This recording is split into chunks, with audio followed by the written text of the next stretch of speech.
मैंने आयशा को पहली बार अपनी कज़न की शादी में देखा था। वो आज़ाद कश्मीर की रहने वाली थी और मेरी कज़न की यूनी फेलो भी थी। पहली नज़र में ही मुझे उससे मोहब्बत हो गई। मैंने मौका देखते ही उसे प्रपोज कर दिया, लेकिन उसने मुझे कहा कि वो शादी से पहले की मोहब्बत पर यकीन नहीं रखती। वो मुझसे कहने लगी कि अगर तुम्हें आपको पसंद हो तो मेरे घर रिश्ता भेज दे। तो मैंने कज़न की शादी के फ़ौरन बाद उसके घर अपने माँ बाप को रिश्ते के लिए भेज दिया। तो उसके घर वालों ने हाँ कर दी और इस तरह हमारी मंगनी भी हो गई। हमारी शादी 2 साल बाद होनी थी, क्योंकि आयशा की पढ़ाई अभी मुकम्मल नहीं हुई थी।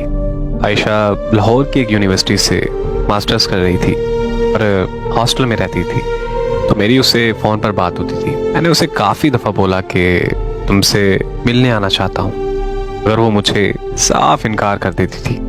मुझे कहती थी कि शादी से पहले मिलना जायज़ नहीं है। उसको ऐसी बातों की वजह से मुझे और भी प्यारी लगने लगी थी। उसे अपनी और अपने घर वालों की इज्जत का बहुत ख्याल था। मेरी छुट्टी ख़त्म होने पर मुझे फ्रांस वापस आना था। तो वापस आने से पहले मैंने आयशा को दोबारा ये ख्वाहिश की कि मैं फ्रांस जाने से पहले एक बार तुमसे मिलना चाहता हूँ। तो उसने मुझे कहा कि ठीक है, मैं एयरपोर्ट पर आपसे मिलने आ जाऊंगी। मैं अपनी फ़्लाइट वाले दिन एयरपोर्ट पर 4 घंटे पहले ही पहुंच गया। एयरपोर्ट पहुंचकर मैंने उसे कॉल की तो उसने मुझे कहा कि मैं थोड़ी देर में आती हूँ। 2 घंटे के मुसलसल इंतज़ार के बाद मैंने उसे कॉल की तो उसने मेरा नंबर मसरूफ़ कर दिया। 1 घंटे तक वो मेरा नंबर बार बार मसरूफ़ करती रही। फिर उसने कॉल अटेंड करते ही मुझे कहा कि मैं नहीं आ सकती, आप चले जाओ। इससे पहले कि मैं कुछ और कहता उसने कॉल बंद कर दी। तब मैंने दोबारा कॉल की तो उसका नंबर बंद जाने लगा। मुझे कुछ समझ नहीं आ रहा था कि आखिर वो ऐसा क्यों कर रही है। इतने में मेरी फ़्लाइट का वक्त हो गया और मैं उससे बगैर मिले फ्रांस आ गया। हाँ, आकर मैंने उसे कॉल की तो उसका नंबर फिर से बंद जा रहा था। मैं उसके घर कॉल करने ही वाला था कि मेरे घर से कॉल आ गई। मुझे मेरी अम्मी ने बताया कि आयशा के घर वाले हमारे घर आकर तुम्हारा रिश्ता तोड़ गए हैं। ये सुनकर मेरे पांव तले ज़मीन निकल गई। अम्मी ने मज़ीद मुझे बताया कि आयशा के घर वाले ये कह रहे थे कि ये रिश्ता हमारी बेटी को मंजूर नहीं, इसलिए हम ये रिश्ता यहीं ख़त्म करते हैं। मैंने अम्मी की कॉल बंद की और आयशा के घर कॉल की तो उनका नंबर भी बंद जा रहा था। कि लाख कोशिशों के बावजूद भी मेरा राब्ता आयशा और की फैमिली से नहीं हुआ तो मैं फिर से छुट्टी लेकर पाकिस्तान वापस आ गया। वहाँ पहुँचते ही आयशा के घर आज़ाद कश्मीर चला गया। वहाँ जाकर मुझे आयशा के घर वालों ने बताया कि आयशा लाहौर से वापस घर आई थी और तब उसने कहा कि उसे तुमसे शादी नहीं करनी। हमने उससे वजह भी पूछी थी, अगर उसने कहा कि मैं जहर खाकर मर जाऊंगी लेकिन वहाँ शादी नहीं करूंगी, इसलिए हमने आप लोगों के साथ रिश्ता तोड़ दिया। उसके बाद वो 2 दिन घर रही और फिर वापस लाहौर चली गई। मगर फिर हमें पता चला कि वो लाहौर पहुंची ही नहीं। हमने उसे बहुत ढूंढा मगर उसका कुछ पता नहीं है। मैं ये सब सुनकर और भी तकलीफ में चला गया, क्योंकि मेरे अंदर बहुत सारे सवाल पैदा हो चुके थे। क्योंकि आखिर उस दिन वो एयरपोर्ट पर क्यों नहीं आई और फिर उसने अचानक मुझसे मंगनी क्यों तोड़ी और अब अचानक कहाँ गायब हो गई है। मैं अपने इन्हीं सवालों के जवाब जानने के लिए अपनी कज़न से मिलने लाहौर चला गया, जो उसकी बेस्ट फ्रेंड हुआ करती थी और आयशा की यूनिवर्सिटी फेलो भी रह चुकी थी। मेरी कज़न ने मुझे बताया कि आयशा यूनिवर्सिटी में एक लड़के से बहुत ज़्यादा प्यार करती है, मगर वो लड़का आयशा के साथ मुखलिस नहीं था। मैंने ये बात आयशा को समझाई थी कि वो लड़का तुमसे प्यार नहीं करता, मगर वो इस बात को समझने तक वो अपना सब कुछ गंवा बैठी थी। प्रेग्नेंट होने का सुनकर उस लड़के ने आयशा को छोड़ दिया। आयशा ने उसकी बहुत मिन्नतें की, मगर उस लड़के ने उसकी एक ना सुनी। आयशा बहुत अरसे तक डिप्रेशन में रही और फिर मेरी शादी पर उसे तुम मिल गए। आयशा खुश नहीं थी कि वो खुद को किसी मर्द के काबिल नहीं समझती थी। वो तुम्हें ये सब बताना चाहती थी, मगर मैंने ही उसे मना कर दिया था, क्योंकि मैं ये चाहती थी कि वो अपने कल को भूलकर आज में जीना सीख ले। अपनी कज़न से आयशा के बारे में सुनकर मुझे बहुत दुख हुआ।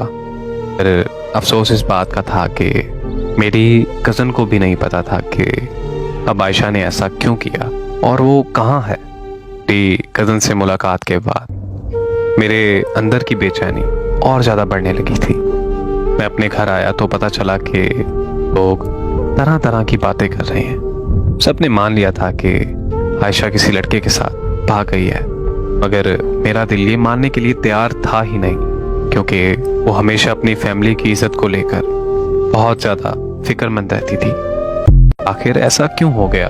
उसने किसी की इज्जत का सोचा ही नहीं। मैंने उसके साथ एक वक्त गुजारा था तो मुझे कभी नहीं लगा था कि वो मुझे पसंद करती है, बल्कि मुझे पूरा यकीन था कि वो मुझसे प्यार करती है। मैं ये सब सोच सोच कर पागल होता जा रहा था। फिर मैंने अपनी कज़न को कॉल की और ये कहा कि मुझे उस लड़के का एड्रेस या नंबर चाहिए जिसने आयशा को धोखा दिया था। मगर मेरी कज़न ने मेरी फ़ौरन कॉल काट दी और फिर मेरी कज़न ने थोड़ी देर बाद मुझे कॉल करके अपने घर बुलाया। मैं अपनी कज़न के घर लाहौर गया था। हाँ, आयशा भी मौजूद थी। आयशा को देखकर मेरी जान में जान आ गई। फिर आयशा मेरे पाँव में बैठ गई और मुझे कहने लगी कि मुझे माफ़ कर दो, मैंने तुम्हारे साथ बहुत गलत किया है। मैंने उसे फ़ौरन चुप करवाया और तसल्ली दी और फिर बाद में ये पूछा कि मुझे बताओ कि आखिर हुआ क्या है। तो वो कहने लगी कि तुम्हारी कज़न ने तुम्हें सब बताया होगा। मैं उस लड़के से बहुत ज़्यादा प्यार करती थी, मगर उस लड़के ने मुझे धोखा दे दिया, मेरा इस्तेमाल करके मुझे छोड़ दिया। मैं हर रोज़ उसे याद करके रोती रहती थी। मुझे लगता था कि मेरी ज़िंदगी अब ख़त्म हो चुकी है। फिर पता नहीं तुम कहाँ से मेरी ज़िंदगी में आ गए। मुझे इज़्ज़त दी, मुझे बहुत सारा प्यार दिया, मुझे जीना सिखाया। हमारी मंगनी के बाद मैं भी तुमसे मिलना चाहती थी, मगर मुझे लगता था कि अगर मैं तुमसे शादी से पहले मिलूंगी तो तुम भी मुझे उसकी तरह इस्तेमाल करके छोड़ दोगे। मैं मानती हूँ कि तुम्हें लेकर ये सोच मेरी गलत थी। मेरे साथ जो हुआ उसके बाद मेरे अंदर एक खौफ सा तारी हो गया था। मैं तुमसे मिलने के लिए एयरपोर्ट आ रही थी कि अचानक उस लड़के की कॉल आ गई। वो मुझसे मिलना चाहता था, मगर मैं खुद को रोक नहीं पाई। मैं जब उससे मिली तो वो मुझसे माफ़िया मांगने लगा। मैंने उसे माफ़ कर दिया और फिर तुमसे मंगनी तोड़कर मैंने उसे शादी कर ली। मैं घर से भागना नहीं चाहती थी, मगर मुझे ये भी पता था कि मेरे घर वाले नहीं मानेंगे, क्योंकि लड़के का फ़िरका अहले तशय्युअ था, जबकि हम अहले सुन्नत जमात से थे। आयशा की ये सारी दास्तां सुनकर मेरे पास कहने को कुछ नहीं बचा था। वहाँ से निकलते वक्त आयशा ने हाथ जोड़कर दरख्वास्त की कि मैं कभी किसी से उससे होने वाली मुलाकात का जिक्र नहीं करूं। आयशा से मिलकर मुझे इश्क से और आयशा से बेहद नफरत हो गई थी। फिर मैंने 1 महीने के अंदर घर वालों की मर्ज़ी से शादी कर ली और अपनी बीवी को लेकर फ्रांस वापस आ गया। मगर मुझे अंदाज़ा नहीं था कि जिस मोहब्बत का मैं इख्तिताम कर आया हूँ उस मोहब्बत का अंजाम अभी बाकी है। 3 महीने बाद मेरी कज़न की कॉल आई कि और उसने कहा कि आयशा तुमसे बात करना चाहती है, मगर मैंने अपनी कज़न से यह कहकर कॉल बंद कर दी कि मुझे अब उससे कोई बात नहीं करनी। अगले दिन फिर कज़न की कॉल आ गई और उसने कहा कि मैं उसकी ये कॉल सुनते ही पाकिस्तान के लिए रवाना हो गया। कज़न ने मुझे कॉल करके बताया कि ये सच है कि आयशा की ज़िंदगी में एक लड़का आया था जो आयशा को प्रेग्नेंट कर छोड़ गया था, मगर वो लड़का आयशा की ज़िंदगी में दोबारा कभी नहीं आया। बल्कि जिस दिन आयशा ने तुमसे मिलने एयरपोर्ट पर आना था उसी दिन आयशा को पता चला कि उसे कैंसर है और उसकी कैंसर की आखिरी स्टेज चल रही है। उस दिन मैं आयशा के साथ ही थी। वो बहुत रोई, मगर अपने लिए नहीं, तुम्हारे लिए, क्योंकि वो जानती थी कि तुम उसकी मौत का सदमा बर्दाश्त नहीं कर पाओगे। आयशा को कैंसर अबॉर्शन ठीक ना होने की वजह से हुआ था। अबॉर्शन के बारे में किसी को पता ना चले, वो सब कुछ छोड़कर मेरे घर आकर रहने लगी। और तुमसे आयशा ने सच इस वजह से छुपाया कि तुम्हारी जिंदगी खराब ना हो। वो इस बात पर बहुत रोई है कि तुम उसे आखिरत में भी नहीं मिल सकोगे, क्योंकि वो खुद को दोज़ख का हकदार समझती है।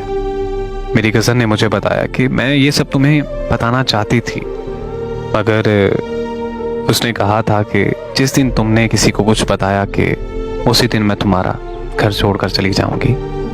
लेकिन अब वो अस्पताल में अपनी ज़िंदगी की आखिरी सांसें ले रही है। शायद अब उसके घर वापस आने की उम्मीद भी ख़त्म हो गई है। इसीलिए मैंने आज सबको सच बता दिया। तुम्हें इसलिए बता रही हूँ कि वो तुम्हारा नाम बार बार ले रही है।